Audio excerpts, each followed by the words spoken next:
Welcome back. You are with us on Financial Quotient, and on the show today we're discussing how women can get smarter with their banking needs and their banking habits. Just to go back to some data points, and again, this is a report that has been released by Paisa Bazaar. It talks about a lot of their customers who come up for inquiries on loan products, as well as those who come to check their credit health scores. And that catchment is over 3 crores actually. So the percentage of male customers with a healthy credit score is 20%. Women are not too far behind as per this report. They're at 19%. So no difference in credit health. But it's interesting when you look at products, where are the more of the queries coming in? So there are more men asking about credit cards. That's 43% than women. It's 36%. On personal loans, it's pretty much neck to neck. 29% is the figure for women, 27% for men. Consumer durables is where, at least for Paisa Bazaar, this one portal, there are a higher number of queries coming in, 18% from women and 14% from men. And home loan, now that is the big one, 4% is the number of queries that, or the percentage of queries that they got were from women. So, Mr. Mistry, now let me bring you into this conversation. In your vast experience across, the BFSI sector, and of course a lot of that with HDFC, what trends have you seen in terms of women very meaningfully coming up and taking part? So, Subi, I'm a little surprised at the data you gave on credit score, because our experience on all these years was that the credit profile of a woman generally, of course, there are obviously exceptions, tends to be slightly better than that of a man. But that's the separate issue. Now, coming to home loan, if we look at the year up to March of, let's say, 2023, we had disbursed a huge number of loans, and 67% of the loans that we disbursed at HDFC had a woman as one of the owners of the property. 67% of the loans. Wow. And we always find that it's a woman who ultimately makes the decision on which house to buy, where to take a loan from, and so on and so forth.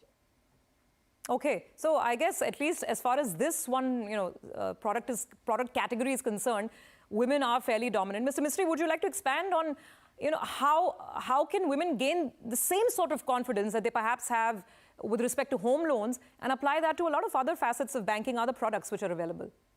I'm sure that is also happening. If you look at the data which you yourself gave earlier, the gap between the people, the males and the women taking loans was not very high.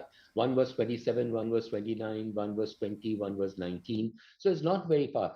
Now you have to really look at comparing these numbers with what prevailed, say, 15 or 20 years ago. And you'd see that at that time, there would have been a huge difference, and you'd have seen a significantly higher number of males applying for loans, or inquiring about credit, or inquiring about various things. That's not the case today. Okay. Today women are coming up, and with every passing month you're seeing that number increasing. Sure. Let me also bring the panel's attention towards, of course, the digitization of everything. Right now, my bank is, in my hand, pretty much with the mobile phone. Ms. Bhattacharya, so how do you think that is sort of changing or pushing towards a change in terms of just habits, banking habits in general? And also, what is the advice that you would like to give to women, whether young, just starting out, or middle-aged, or senior citizens, when it comes to money and their own bank? So I think there are pros and cons to both of this. One thing, of course, is that with banking having gone digital and with it being available on the mobile, accessibility has ceased to become a problem. So earlier, people had to walk 3 kilometers, 5 kilometers in order to get to a bank branch. They had to line up. They had to put aside almost half a day in order to do their banking. Now it can be done from the comfort of your home at any point of time in the day or night. And that is a very big improvement.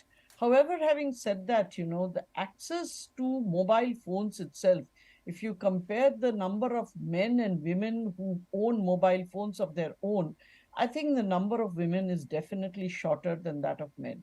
And to that extent, women do not have access to either financial services or to information that is required by them in order to either take part in banking or do investments on their own.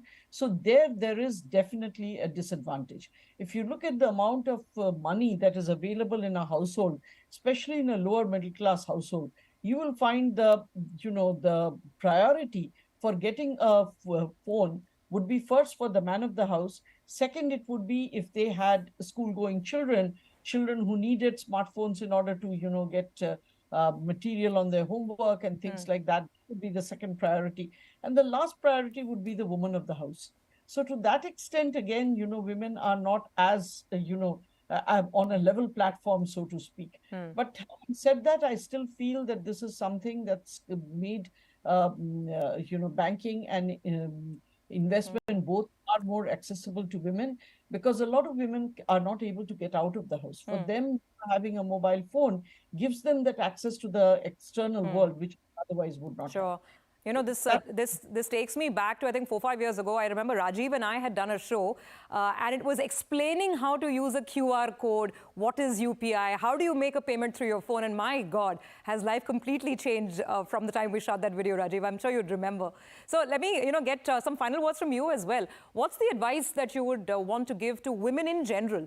What should they be more aware of when they're interacting with their bank, with their RM, or looking at products on their mobile?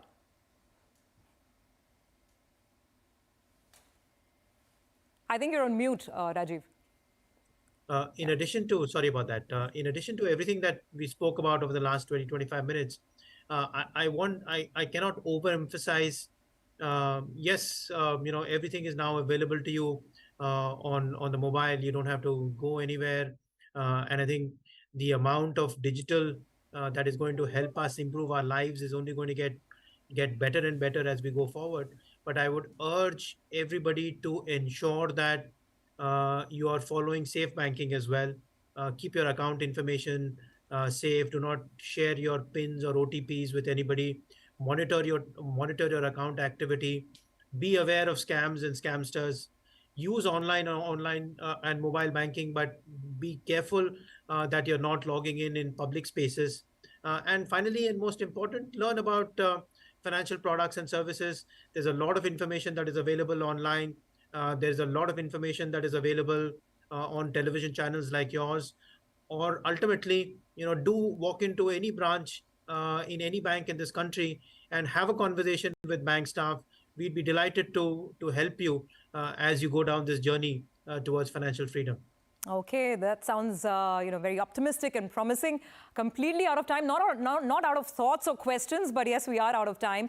I really appreciate this panel joining us today in engaging women and how women can take better charge of their banking needs and, of course, their personal finances. Thank you all very much for joining in, and thank you, viewers. See you again next week.